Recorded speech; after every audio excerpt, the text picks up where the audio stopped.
This is Anthony Pascal. And this is Laurie Elster, and this is the All Access Star Trek podcast. Today, we don't have an interview, we don't have an episode, but we are going to talk about what is coming our way in Star Trek on TV and sort of go through what we know about it, not every detail, but an overview, and what we are wanting, what we want, what we hope for, and what we think. We're going to do some speculation. So we will dive into that shortly, but just a little bit of news at the top, which is specifically an update on the Writers Guild strike that's still going on, and I think will be going on for quite some time. From what, there's no article on the site, so this is going to be like a combination of stuff from the trades and stuff from what we're hearing, but basically it sounds like they're really dug in.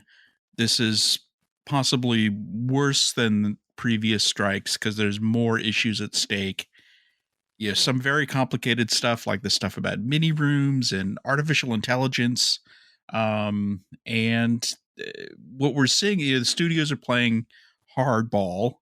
They are suspending writers' deals. Now that sounds scary. What it really means is, that they're just showing that they're not messing around either. They're not firing anyone because you can't really, but they've asked showrunners to continue working and the showrunners are kind of fighting against this. There was a big meeting with all of them. Alex Kurtzman was there. Some showrunners are taking a really hard stand, like Tony Gilroy from Andor said, I'm just not going to do anything. And Bill Wolkoff from Strange New Worlds, he's one of the producers. I forget his actual title. Co-executive producer and writer. There you go. And he said, I'm not working on the show until the strike is over. What's funny is he made his header image a quote from the article we wrote last week, which basically said, the show that's most likely going to be impacted by the strike is Strange New Worlds. And he made that into his header image. And it does look like Strange New Worlds Season 3 is not going to go into production as planned. They're going to wait until the strike is resolved, at least for now. So, we're already starting to see some impact here on Star Trek. But, some shows are continuing to produce episodes. As I mentioned last week, the House of the Dragon, but we're seeing disruptions. We're actually seeing strike disruptions. Shows shot in New York, picket lines are actually causing shows to shut down for a day here and there. So this is probably going to go on for a while. That wouldn't happen in Canada, but it just shows you the resolve of the writers. Right, and their unions supporting them. So there are unions that their people won't cross picket lines. In some cases, Teamsters, right? Definitely, but again, that wouldn't impact Canada. But yeah, this thing can be prolonged, except for the fact that the studios all need content. And it's funny, I saw this tweet from Paramount Plus, and it was touting all of their sports and game shows and reality shows. So they're like, we don't, it was it their way to flex to say, we don't need scripted content, we'll be fine. But they definitely, they're big things. They're not going to get more episodes of those Taylor Sheridan shows that they're living off of. Right. For people who want to know more about the details, there's some great, separate from the articles and breakdowns that can sometimes be a little dense out there in trades. There's a lot of the writers on Twitter doing great threads that explain what their objection is to mini rooms, what they want about all the AI talk, and very, very interesting stuff. So it's all out there. Plus, I got to say the picket line pictures are excellent because all kinds of people are turning up. There was a great Star Trek writers trio that was very fun. It was Brannon Braga. And who are the other? Do you remember? David A. Goodman, who is one of the chief negotiators for the WGA. Yeah. And Bill Wolkoff, who's a strike captain. He's very prolific tweeting about the strike because he's a strike captain. So he's out there on the picket line every day, wrangling other writers, and he's taking it very seriously. Yeah, they all are. It's amazing, really, when you see them going into detail, explaining it, talking about how hard the strike captains are working. So it's serious stuff, and they're basically fighting for their careers. They're fighting for their future careers. There's a funny wrinkle in that, last week we said that it's okay to do improvisations, but Tawny Newsome pointed out, because she's a WGA member now, because she's on the Starfleet Academy show, she can't improvise when Yeah. doing voice work for season 3 or season 4, season 5. Sorry, what season 4 or season 5 of Lower Decks. And the same is true of Noelle. yeah, and maybe other, and that's a show where improvisation is actually important. Mm-hmm. It wouldn't be important for Prodigy. Let's face it; they're probably No. not doing a lot of improvising on that show. I doubt it. But for Lower Decks, oh yeah, it's huge. It's a big deal. So yeah, Star Trek will have an impact for sure with this strike. Not this year, though. Everything this year is fine. But we may not see as much content as rapidly as we did, might have imagined for 2024 and 2025. And in fact, we're going to get into a lot of that as we kind of talk about what's next. So what's next is Star Trek Strange New Worlds Season 2, which is coming on June 15th. The interesting thing about looking at what this show means for Paramount is that there is a tacit handing of the torch to this show, I think, as the flagship for Star Trek. Would you agree? Yeah, well, because Discovery is wrapping up. Discovery has one more season and that's it. So, yes, I think that they initially were thinking this will be the new flagship show. And I think there's an interesting question to be asked about whether that is the right choice at this point. We have the landscape of TV is changing. The landscape of Star Trek, I think, changed pretty significantly with Picard season 3. And I think that there are choices they made for Strange New Worlds that don't necessarily serve that same Discovery audience in certain ways. I guess the question is, what does one want from a flagship show? And in my mind, it's a show set on a spaceship about exploring. And so there are elements of that. There certainly were elements of that on Discovery, although not nearly enough, I would say. Strange New Worlds was built to be that more in a way, because we should be seeing more Strange New Worlds. We didn't get enough of that in season 1. Yeah, we saw a few Strange New Worlds. Yeah. But not a lot of Strange New Worlds. It's not Planet of the Week. Right. Even though they literally said it was Planet of the Week. or alien, because there was an episode where we met some aliens, but we never saw their planet. The shepherds, I thought, were a really interesting alien race. But I guess there are issues with the fact that it's still a prequel, and one might imagine an ideal show for that would be something where they're, in fresh territory, which would be what Discovery has in the 32nd century. One could also imagine a 25th century show has essentially an open slate ahead of them, as long as they don't get in the way of the 32nd century. Strange New Worlds is now facing the same problem Discovery was facing, which is why it made the time jump, which was that they needed more freedom to explore.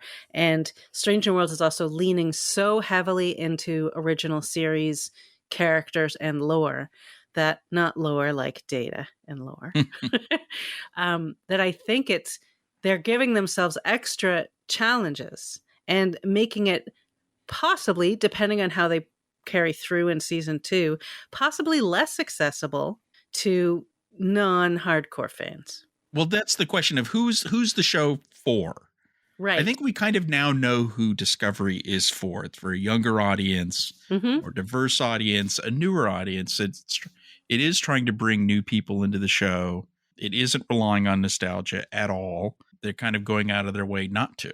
And that's not what Strange New Worlds is. It is trying to ride that line.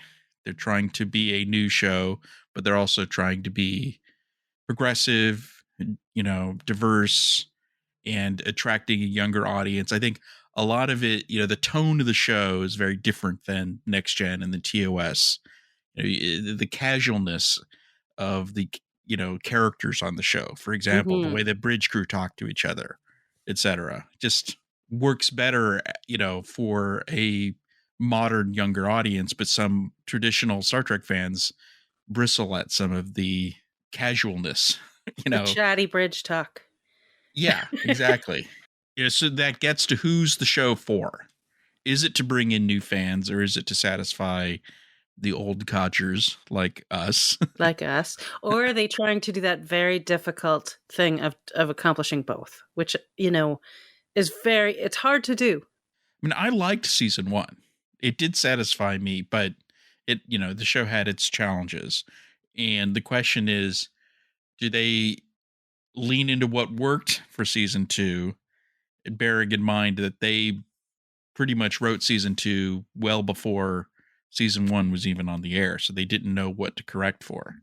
And what worked is pretty subjective Yeah. also, so that gets tricky.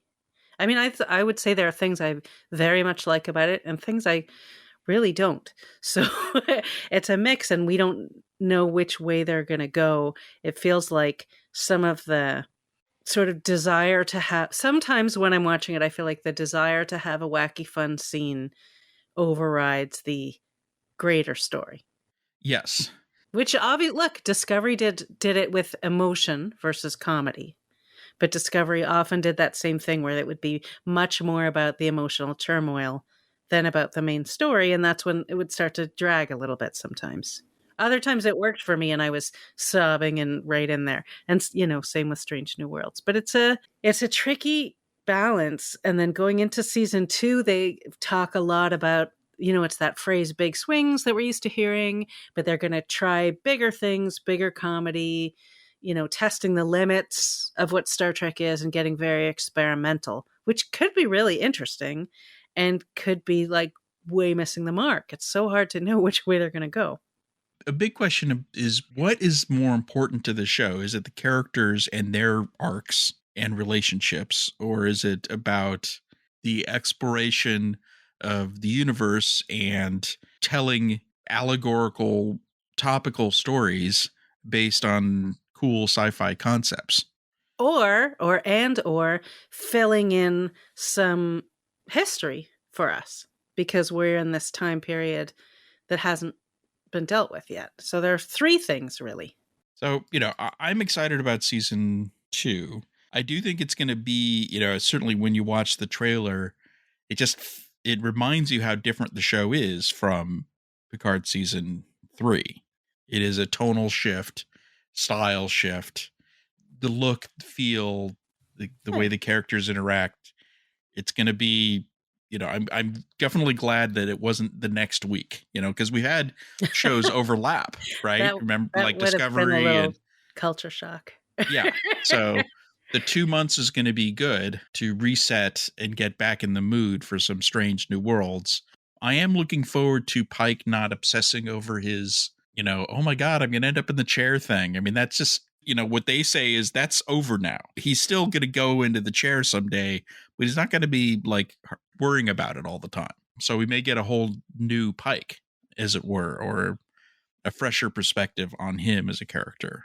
We'll see. I personally prefer a less breezy, more weighed down Pike. I thought Anson Mount played that really, really well, and I found it compelling. So I hope it's a shift in that, but not just abandoning it and going back to, smiley, everybody's favorite dad Pike. I mean, in a way, yeah, he was multiple Pikes during season 1. So it'll be interesting to see where he settles down. I mean, the big surprise about season 1 also was the way that these character arcs carried over, where they kind of became more important at times. And I think season 2 could get much more into these character dynamics. Like Pike and Spock is supposedly a big focus. And, because, I mean, Spock, what he did for Pike in the menagerie is so above and beyond that I think they should build that up. We should get more of a sense of why. And we got hints of that in season 1, but there should be more of that, I think. Right. It should be about their closeness and their connection. We're also going to get more of Spock, quote, exploring his emotions. So, bring on the Spock and Chapel romance is, I think, going to be a big part of season 2. And then T'Pring is still around, I assume. So Right. there's So that to deal major with. love triangle there. Right. Which I mean, I was so nervous about Spock and Chapel, and then I liked the idea of her. They took the feeling that Chapel had for Spock in the original series, which was played for a joke, and they made it much more serious and intense for her, which I liked. But if he reciprocates, now we're in a whole other place. So we'll see. Well, I'm trying to be very open-minded about it. I'm trying not to bring too much of my this is how it's supposed to be because of original series issues. But I have to say, like, to some degree, I don't want them smashing their way through everything. Just blowing it all up and being like, we're going to do whatever we want. And I do have some fears that they are just going to do whatever they want. Canon be damned. Yeah, one of the writers talked about how they find wriggle room in canon, but Sure. is that what we want them to be looking for loopholes to squeeze things in just because they want to? I'm not a canonista, never have been, but nor should a show be going out of their way to try to make something work, just to do it. Well, especially there's no need to because they have writers and actors who are terrific. So why don't they just tell new stories and not even worry about it? Just tell new stories. There are a lot of planets to be discovered and a lot of aliens to meet that were never on the original series. Or, you could do things like pretty much anything they do with the Klingons will be fine, So it's okay to run into some familiar elements of the 23rd century. But let's try to remember where they were. I mean, it's tricky because Discovery played with that, even though it took place significantly before. But that, in Kirk's era, the Klingons are to the Federation just savages. They're tyrants. They're the space Soviet Union. But there's no honor. There's not, they came in and they just took over. They did whatever they wanted and they were brutal. Yeah, they're definitely the bad guys. There's Cold War elements of that. Although, ironically, we are, again, back in a Cold War, as it were, with the Ruskies. Yeah. So it's, so maybe they could fill in that role yet again. Why not? Right. Pike, of course, kind of has a sympathetic relationship with the Klingons. He knows the Chancellor. They showed him his vision of the future. Is he going to be Klingon friendly? That would be interesting. No, and that could be interesting. It's all in how they choose to do it. We do know that that there's supposedly some history with M'Benga and the Klingons. Ortegas is a war veteran, and she's going to have an episode. So we could see clashes of people, because clearly within Starfleet, there's going to be a lot of anti-Klingon sentiment. Yeah, because they had a war with the Klingons. Although Pike and everyone on this ship were nowhere near the war. They were off in a whole other part. So they played no part in the war. They weren't firsthand, but people like Ortegas were. So it'll be interesting, on who from his original crew during that era versus people who joined his crew after the war and were war veterans. I think we might see some interesting conflict between those groups. Yeah. I guess I have high hopes for this. I do feel like this show can be the flagship show, getting back to this idea of there being one show to try to play as, into as many quadrants as possible. New fans, right. Old fans, young fans, people who want cool sci-fi and action, and people who want some good character dynamics and that kind of character drama. I think the earlier episodes of season 1 did that pretty well. Like, I think when they started, they had a nice mix of getting to know these people and finding out who they are and strong stories. And you didn't need to have watched Star Trek before to understand what was going on. But if you had, you got little bonus bits of information like, oh, it's Robert April and things like that might have him. Actually, it wasn't even on screen before. So that's really more for fans who just like to read up on it.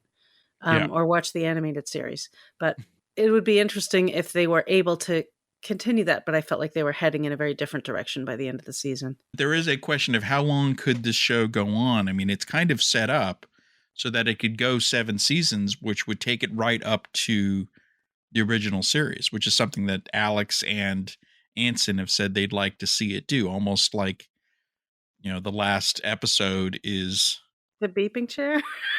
Well, no. Well, so the beeping chair is years later, actually. Yeah, that's true. Yeah, it's not right. I just want to see the beeping chair. It would be Kirk taking over the Enterprise. We haven't talked about. I mean, Kirk is going to be a big part of season 2. I'm going to be an open-minded guy in this one and say they've said the right things. Kirk is different. I still don't know why they need him now, but that he's more like the Kirk we know is what they've described it, as opposed to the Kirk from the season 1 finale, who's an alternate universe Kirk, essentially. I am struggling with being open-minded about Kirk. Okay. So let's talk about Star Trek Discovery, which is entering its final season whenever that happens, which we think end of the year. Well, it'll debut in early 2024. Right. Plan A was the end of this year, and then they changed that for whatever reason. I forgot. Yes. Apparently, they've actually already shot the extra stuff. So just to fill in some details, I'm sure most people already know this, but we didn't sort of state it clearly, which was they wrapped production. And then the decision was made that it would be the last season. So they went back to shoot some additional stuff to make it a proper series finale. I'm glad they gave them that opportunity, for sure. Me too. That I hate when a show ends, especially a show you've invested in that's been on for a while and you don't get a proper ending. So I'm glad they're going to get one. They deserve it. And they were already, this season wasn't going to be big galactic stakes. It wasn't going to be as dark. It wasn't going to be the same tone that they've had. It's still highly serialized, but I think 10 episodes will benefit the show. A space scavenger hunt, a tonal shift, fun, adventure. There's some new characters, these Bonnie and Clyde kind of characters that they're competing with. It sounds like they've learned lessons and have decided to rejigger the show. And so, I'm excited to see what they do with it. I like a lot of these characters, and, turning it into kind of Indiana Jones in space maybe could work for this show. I think it could work for me because I do love the characters. I mean, I definitely have a very soft spot for Discovery. Even when I complain about it. And I think that the characters are so well defined and have been through so much that the combination of crazy adventure and who these people are could work really well. It's not just going to be stuff happening and things happening. It's going to be baked into who they are and their relationships. The season, I'm hoping that we see Michael as just a competent. I think she was actually a good captain in season 4.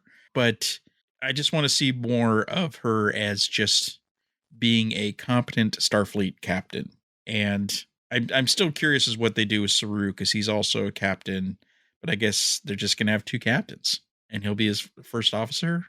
Like when Spock was the captain, and then Kirk. I know, but it's been done before.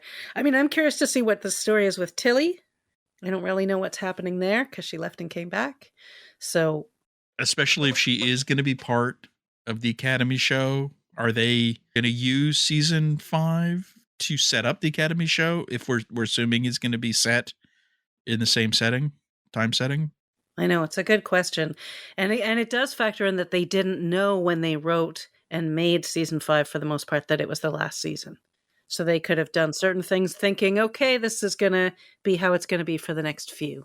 Even though the Academy show was only announced recently, we know that work had been going on for a while, and they'd been talking about it for a while. That I think they probably wrote it assuming that show was going to happen. Yes, I think so too. Like they did with the Georgiou arc. Yeah. And we're going to talk about all of these. We'll get to all of these. Don't worry.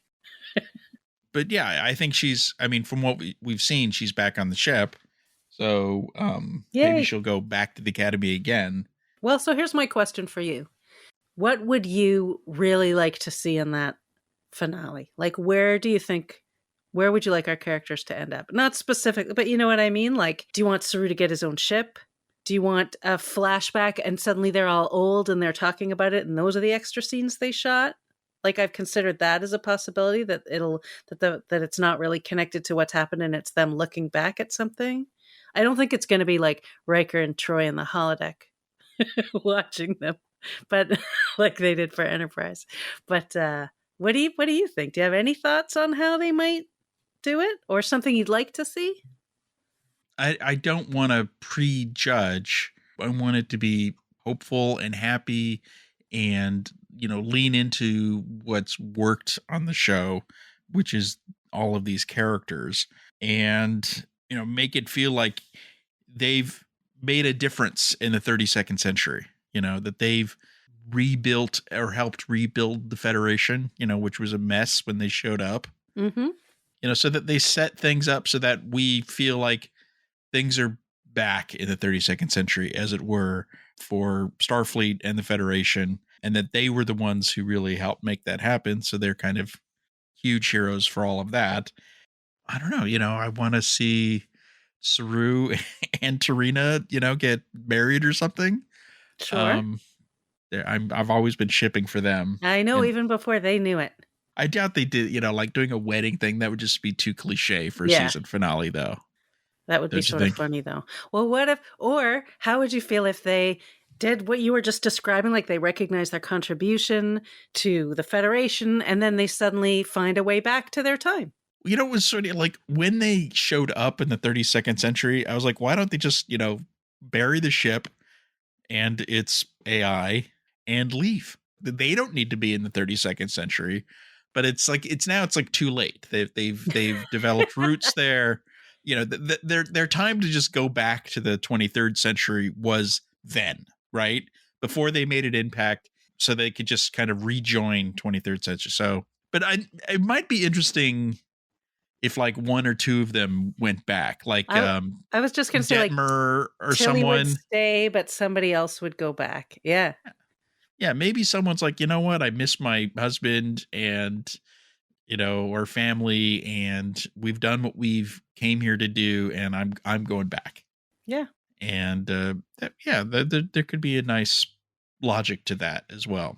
Lots of possibilities. I think it'll be intriguing to see how it plays out. So if someone has to sacrifice themselves to save the universe, because I'm sure by the end of the season, the universe will be at stake again anyway, because they can't help themselves. Who should it be? If you were gonna? I mean, Michael would do it, but I don't want it to be. They can't do it to Michael, and they better listen. Book has to be fine. That's all I'm saying. They can't do anything to my book. And then they can't do to, I'm like, no, they can't. Stamets and Culber have been through enough. Okay. We know that they aren't going to do it to Stamets, Culber, or Adira. Right. Tilly's the obvious choice. Tilly or Saru, I guess. Saru would do it. Yeah. Oh, I can't even think about it. The chief engineer, who we've never met. There you go. Someone just shows up. Well, I guess now we have met the chief engineer, right? It's Tig Notaro, right? So yeah, Vance. Maybe it's Vance.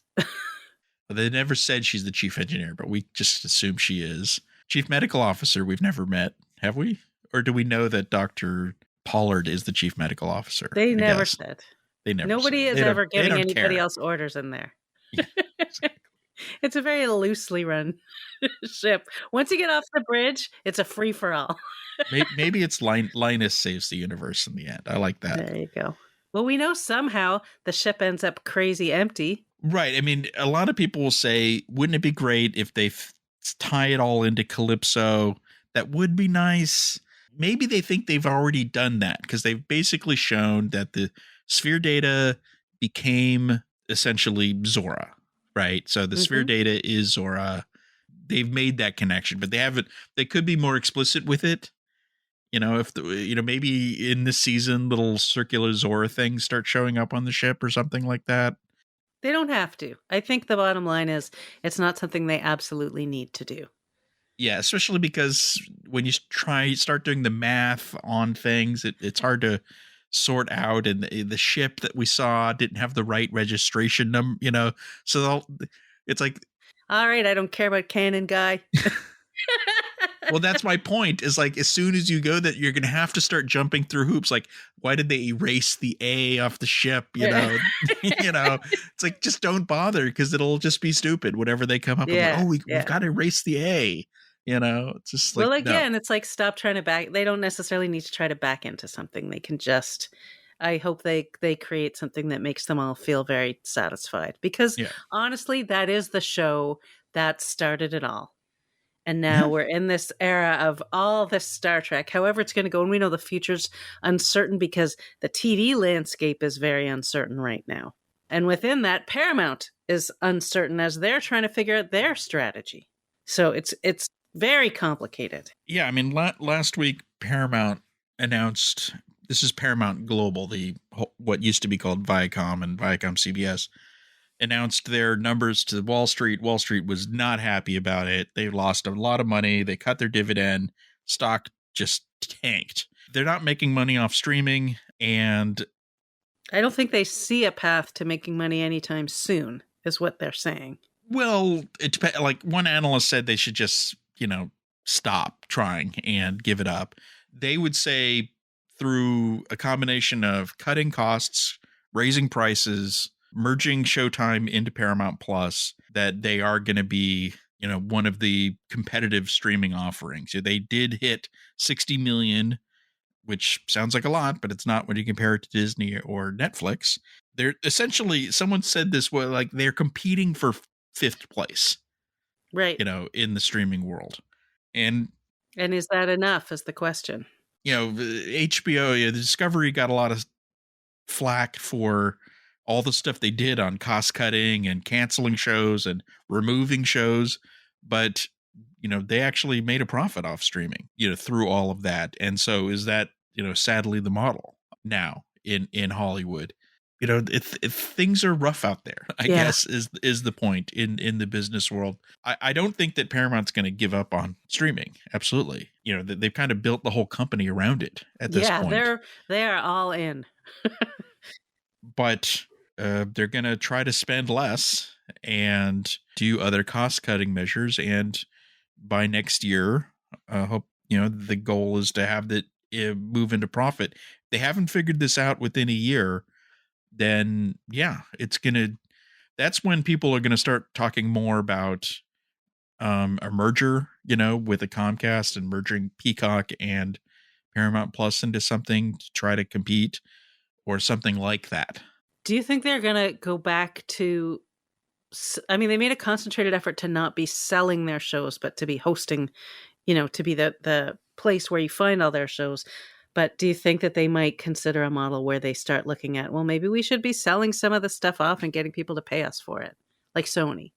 Well, that's all Sony. Sony's, Sony only does that. Only does that. Right. Yeah, I mean, they would say that they've always been doing licensing, and that is true. So they haven't been as strict about it as Disney, who are now saying they are going to start licensing some non-core assets, meaning non-Marvel, non-Star Wars stuff.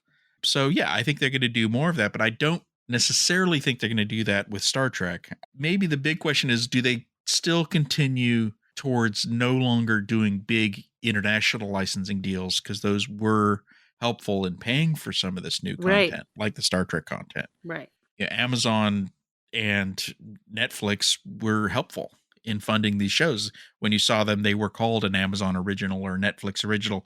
They've now clawed those things back for the most part. And some shows like Prodigy and Strange New Worlds are only on Paramount Plus internationally. Right. And Sky Showtime, but let's not get into the weeds. Start listing all the places. Yeah. Yeah, I think they're gonna look into that. I think they're gonna, something that is happening more and more is pushing things to Pluto. So we're now seeing, Warner Brothers just announced their version of Pluto, which is free, ad supported. So I think you're going to start seeing more seasons of all of their originals show up on this free service. Now, I mean, part of me, we're going to talk about the Academy show. One of the challenges with the Academy show is they're looking for new young viewers. Younger viewers. Those people love these free services like Tubi and Pluto and the like. If you're looking to bring in new teens and young adults, is a premium streaming service your best avenue? Right.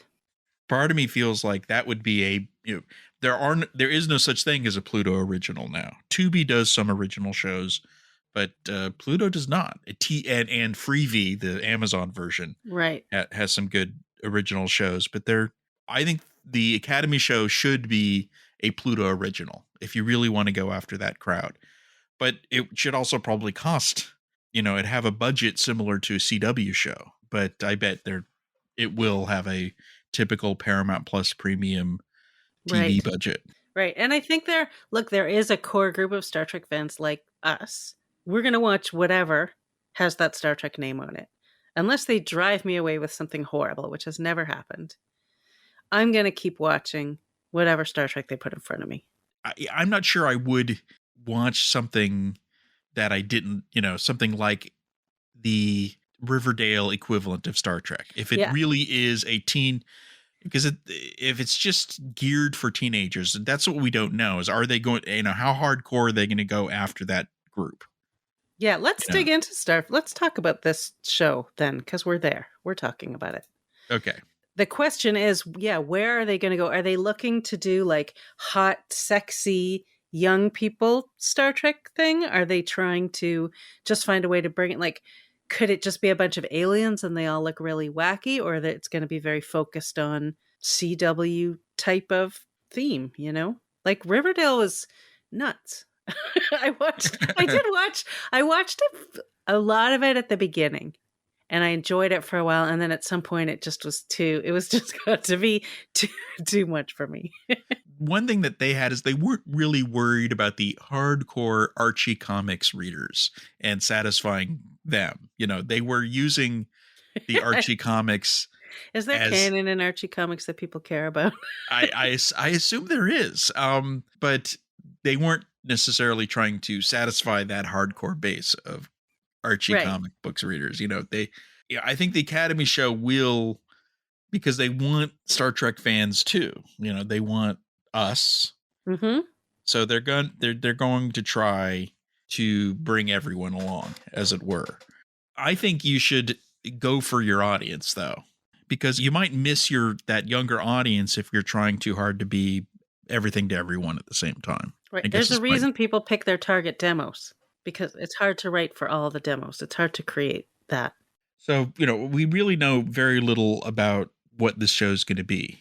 I mean, I suspect it's going to have a young female person of color as the lead. Sure. It's going to be very progressive.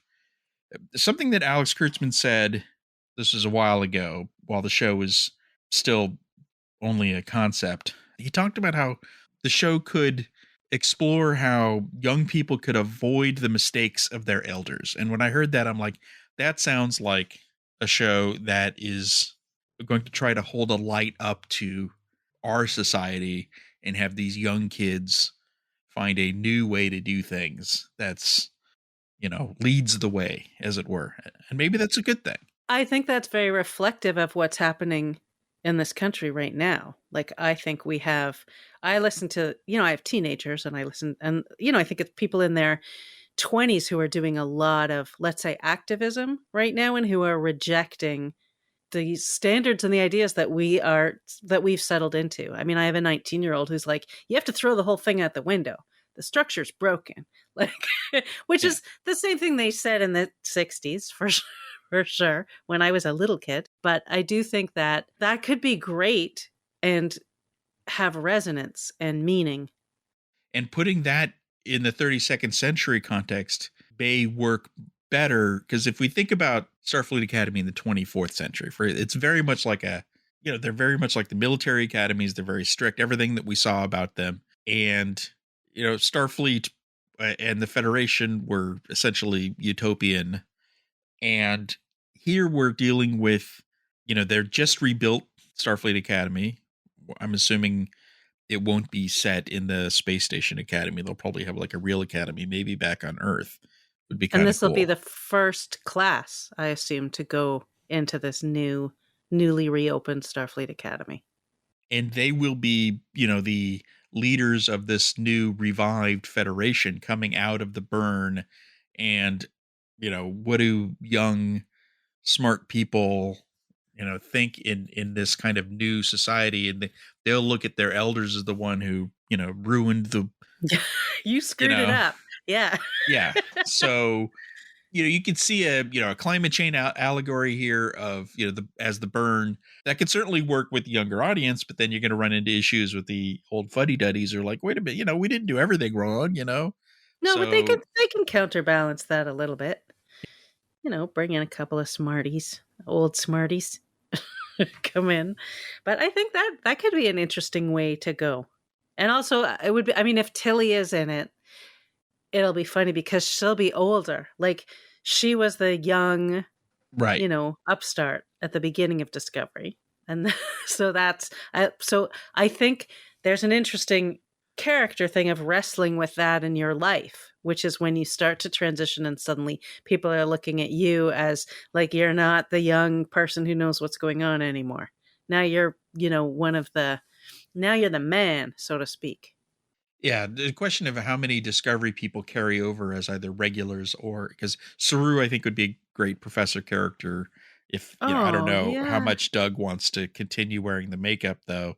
But he wears makeup in everything he does. Like I've seen him in a handful of things where he didn't have makeup on, but otherwise that's. I mean, I don't want to force Doug to be like you have to be Saru forever, but he Yeah, does. He is rather uniquely suited to dealing with those challenges. And whenever I hear interviews with him, he always just talks about how like early on when he realized he could tolerate it and he could take it, he became the go-to guy, and he knows that that's been a great part of his career. if they want to bring in the older core Star Trek fans, they may look to finding some kind of hook. It's a 32nd century, so it's kind of hard to imagine a legacy character, but they Yeah. you know they might be able to figure that out as well. Hologram George Takei, hologram Hologram hologram anybody, right. You really. could Admiral Sulu could be there. Yep. Any. Q could show up. Yeah, they're I suspect they are going to dabble in that just to. I'm not saying those in particular, but something. Yep. But that's the question of who is this show for? Is the big question mark, and hopefully they have an answer to that and they stick with it. That's my thing. Well, I do think I feel a little reassured by the fact that Tawny Newsome is on the writing staff because she is a big time Star Trek fan. And she's not the only one. I mean, there's a couple others. And the showrunner is someone new who previously worked on, young adult shows, as you'd expect for something like this. Another thing that Kurtzman said when he was talking about the shows, he talked about kids on a starship. So a big question is this, when you hear academy, you think an academy. An academy is an academy. It's a building and people go to school in it. But are they going to, find ways to to turn this into a space adventure as well? Training missions, crises. There are lots of options to get them on ships and going to places. It could be so open creatively. I'm very interested to see what they're going to do with it. I think it would have been interesting to see this more as a test run, a mini series. This gets into this kind of structural thing with Paramount Plus of green lighting ongoing series is a very big commitment, very expensive.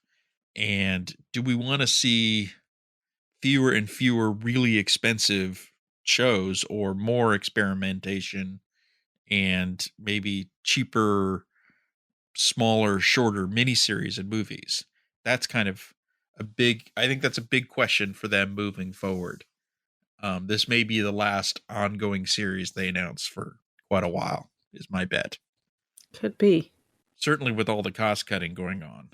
I know we got so spoiled. Like there's new shows and there's this and there's that. Now it's like, oh, it's all you can hear the gears grinding to a halt as they reevaluate. And a lot of that I think will depend on what happens in it's about the industry as much as it's about Star Trek.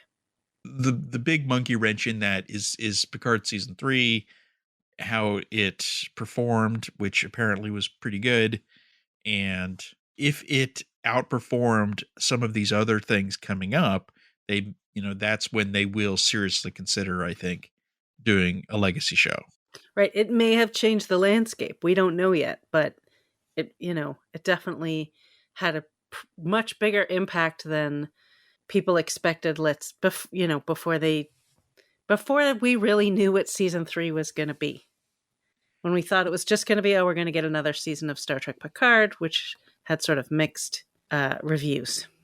I don't think they were ready for people to love it as much as they did. No, I think it took them by surprise for some reason. Yeah, because they were kind of moving on to the Academy show and Section 31 movie, which I guess we haven't talked about that.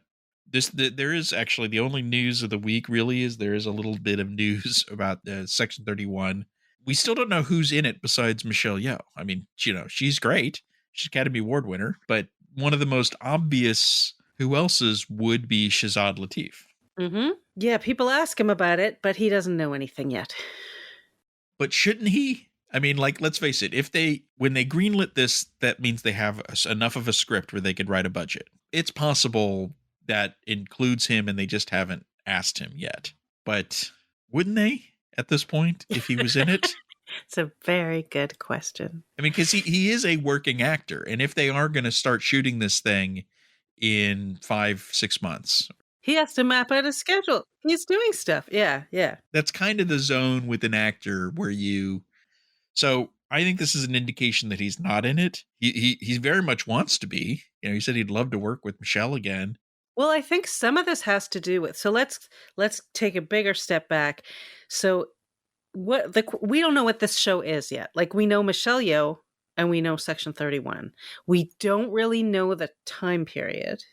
We don't know if she's going to be, let's say, hanging out using the Guardian and going to different time periods, which is possible.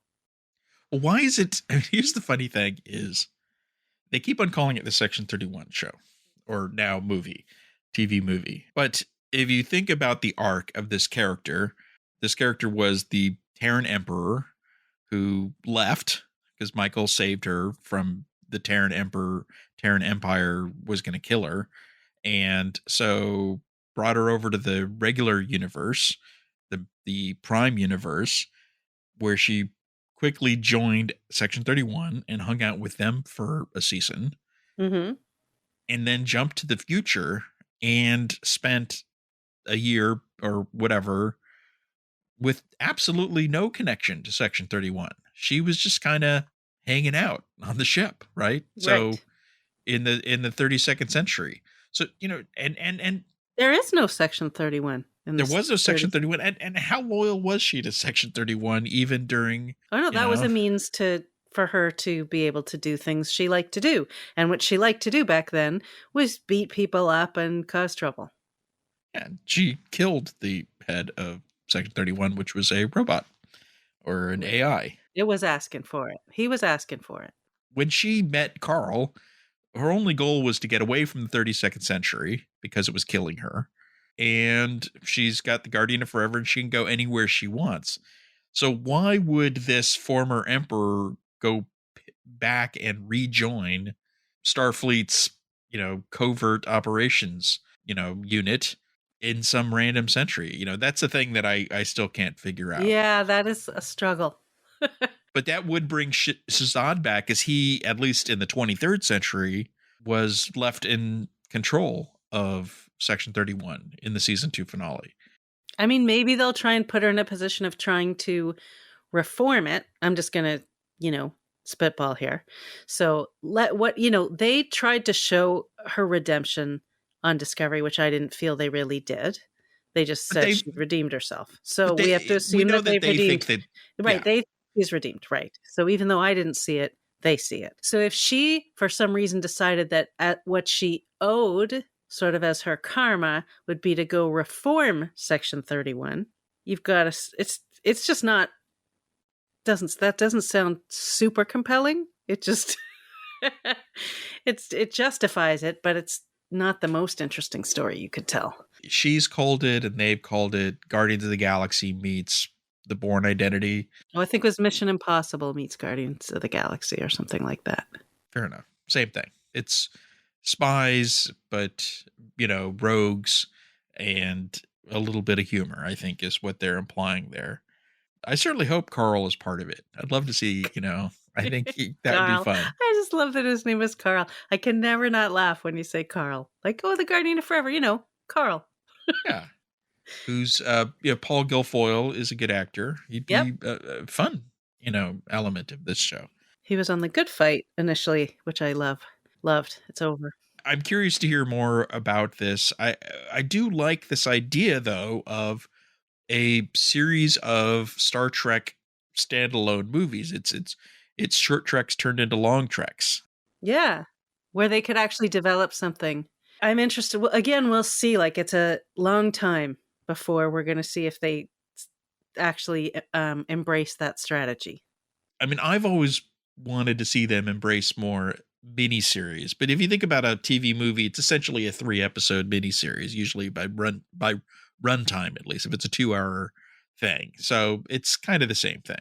But I think a good 5-6 episode miniseries, I like that, and that could justify some of the sunk in costs. I mean, that's a big question of the Section 31. Like, are they going to be reusing some sets? I mean, all the Section 31 stuff from season 2 was destroyed, not destroyed, but repurposed.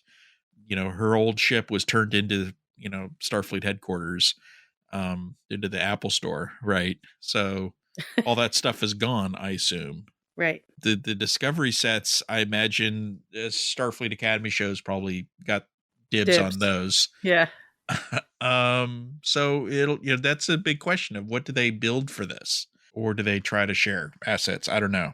Maybe they use some Strange New World stuff. I was just thinking that they could do that. And if she is free to visit different time periods, then, that could be one of her visits too. If they really had their stuff together, they would have her popping in on the Enterprise and on the Enterprise G. Oh yeah, no, I said that a long time ago. I think when it first happened, I was like, she could visit every show. But that we know logistically that's just not going to happen. But that would be cool. Do you think they'll ever do animated, put her on Lower Decks as an animated JoJo?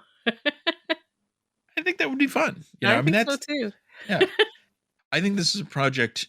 I'm much more excited about this once they turned it into a TV movie. What we don't know yet is what's that story and who else is involved and how does it fit into everything else. But the question I think going forward for Paramount is this the model? Are we, for 2025 and beyond, is it going to be these smaller things? And the Academy show will probably continue on. How long do they carry on as well with Strange New Worlds into, would that have seasons 4 through 7 as well?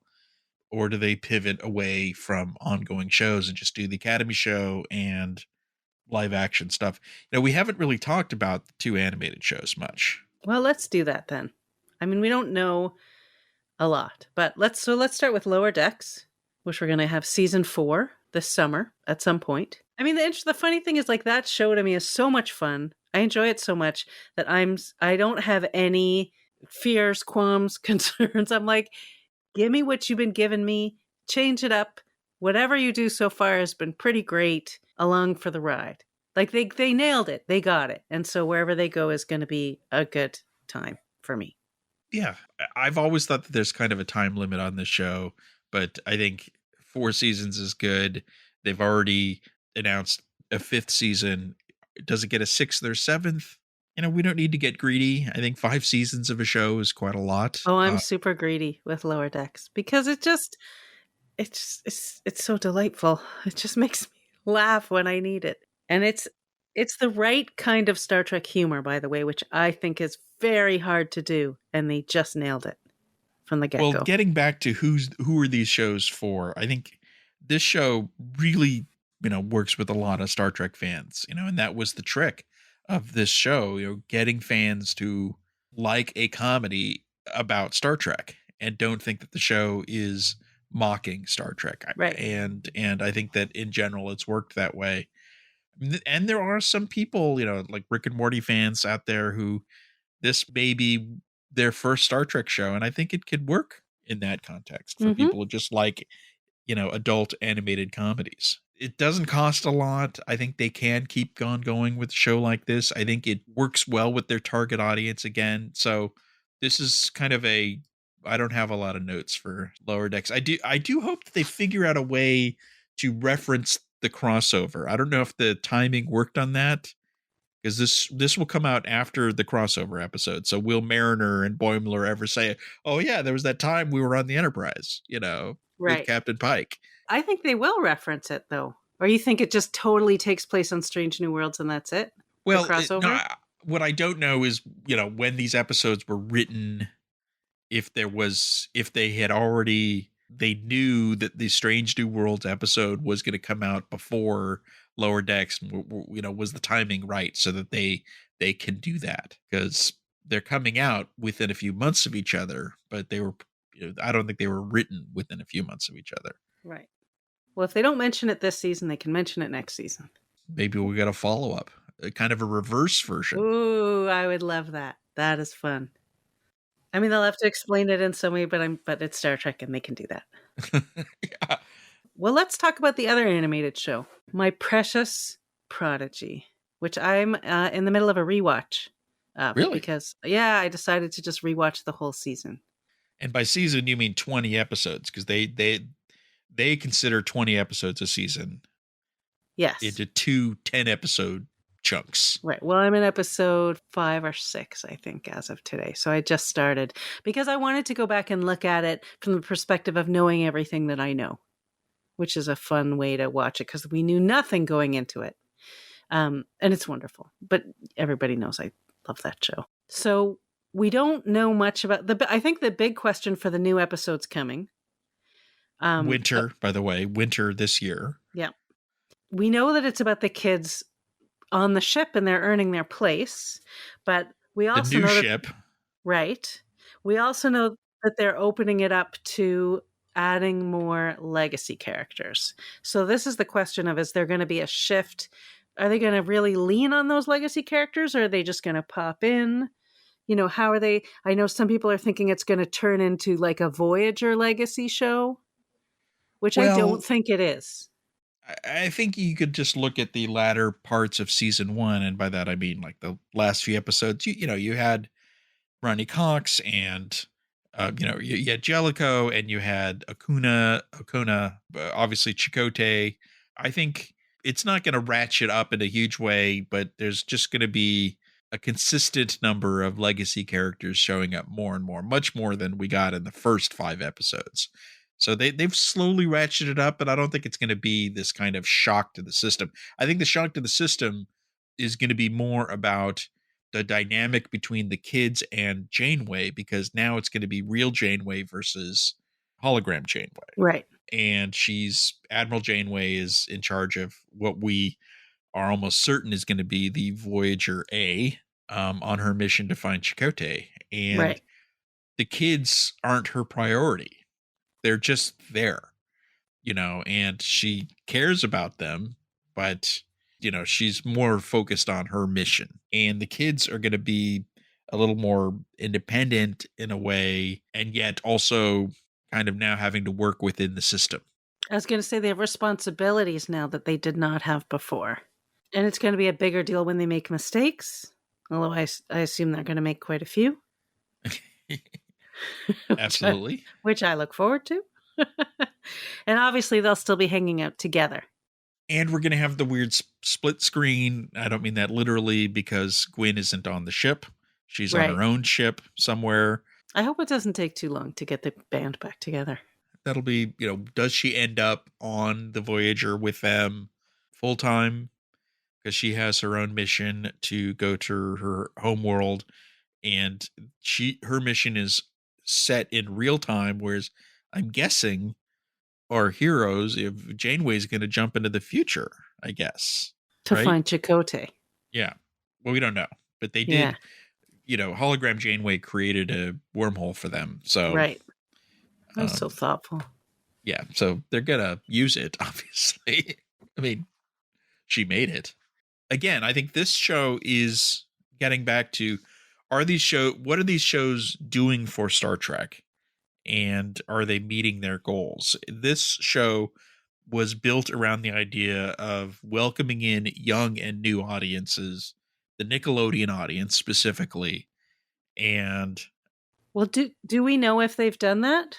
We don't. What I'm saying is, we don't know if it's, it should be, but we don't have the numbers or anything like That's what that. that's what I'm trying to find out is that's why I'm asking. It's so well made. It is kid friendly, but it doesn't alienate adults, and it doesn't alienate hardcore fans. So I think it's achieving its results. I just hope that, it works with young kids, Yeah. the youngest kids, but and I they're mean, I giving would it a have loved it chance. as a kid for whatever that's worth, if you're counting me. Yeah. But it's a beautiful show. The writing is great and it looks gorgeous and the characters are compelling and the stories are good. And the good news is if they've ordered a total of 40 episodes, so we've seen 20. So this will be 2023 and 2024 we're getting Prodigy. I'd like to see maybe it ends with season 2, but then they transition to a feature film, an animated Star Trek feature film, which is something they've hinted at. Ooh. I'm not sure they could do both a TV show and feature films, but I'd like to see Prodigy be the basis for the first Star Trek animated feature film That is a great idea. in theaters. I'm not talking, so I'm Yeah. talking, like the Spider-Verse. We've seen some big franchise animated movies, but I think that could work. It's certainly cinematic enough. Yeah. Yeah, I think that's a great. Oh, I hadn't even thought of that. That's a terrific idea. All right, let's do it.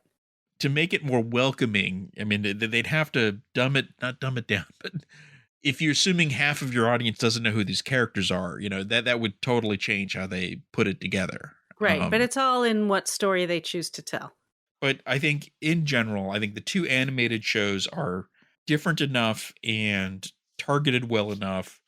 And really, when you look at the cost of them compared to a live action show, these are, I think, both probably have a good future. I don't see either of them just getting canceled because they're running out of money. I think I the money agree. issues are much more on the live action side. Yep. Where, because the commitment for a new season is tens of millions, even into over $100 million, So, that's a big chunk of change. And although last year, reportedly, Paramount spent $500 million on Yellowstone content alone. So, although if you add up all the content for Star Trek in a year, it's not going to add up to $500 million, but it's over 100 million, well over 100 million, Yeah. well over 200 million, probably. Well, on that expensive note, I think we should wrap up for the week. We've covered a lot of stuff. Would love to see what people think about it and what their speculation is. But let's end things with our bits of the week. Tony, what are you going to talk about? I'm going to talk about a musical. So we still don't have a musical episode of Star Trek, but some people in New York have put together an off-Broadway play, and it's called Con the Musical. With lots of exclamation marks. With a parody Trek-tacular, and it just opened up off-Broadway. It's actually playing at the Players Theater in New York, and it's playing through June. And we sent Danish House and his daughter to check it out, and they loved it. And there's a glowing review on the site with some pictures. I've talked to the composer and some people. I was a little worried this was gonna suck just because it's kind of a challenge in general, but apparently it's a lot of fun. Everyone I've heard who went to see it had fun, and the people who were behind this, they really love Star Trek, and especially the composer Brent Black. So if I was in New York, I'd go check it out. Nice. I've seen a lot of people talking about it. They seem to have a really good time. So what's your bit of the week? Mine is, it's a podcast I was listening to as inspired by you. You told me a long time ago that I should listen to this podcast called Hollywood and Levine. I hadn't listened until a couple of weeks ago when I saw Nicholas Meyer was on, and it was a two-parter, and they said in the second part he would be talking about Star Trek II, Wrath of Khan, but I listened to both parts, so mine is sort of Star Trek adjacent because he didn't reveal anything new about Wrath of Khan. It was fun to hear him talk about it, but I just found everything he had to say about his career and how he got started and making Time After Time, which I had not seen, and then I went and watched after that. What a movie, by the way, with two Star Trek villains going head to head, Malcolm McDowell and David Warner. So, which is a gem. But I just think if you're interested in him because you like what he's done with Star Trek and you find him creative and interesting, it's a great podcast to listen to. I love when he talks about his early days and getting started and the people that he worked with. The show is hosted by Ken Levine, writer producer on shows like MASH and Cheers and Frasier, old school Hollywood. So I love his old Hollywood stories. And then Nicholas Meyer showed up, and it turned out that they worked together on a not so hilarious comedy from the 80s called Volunteers. Which is where Tom Hanks met his wife, right? Or fell in love with her. Well, they talked about that on the podcast because in Time After Time, Malcolm McDowell was falling in love with his co-star Mary Steenburgen, and they were married for a long time. Now she's with Ted Danson, but they were together for a long time, and they were falling in love while they were making the movie. And then during Volunteers, Tom Hanks and Rita Wilson were falling in love. He's a matchmaker, that Nicholas Meyer. That was a great listen, two old Hollywood salts talking about the old days. So it's worth checking out. All right, so that's it for the week. We'll see you next week. Again, we don't know what we're doing next week. We haven't figured it out, but we're working on some interviews and we'll keep you posted. See you then.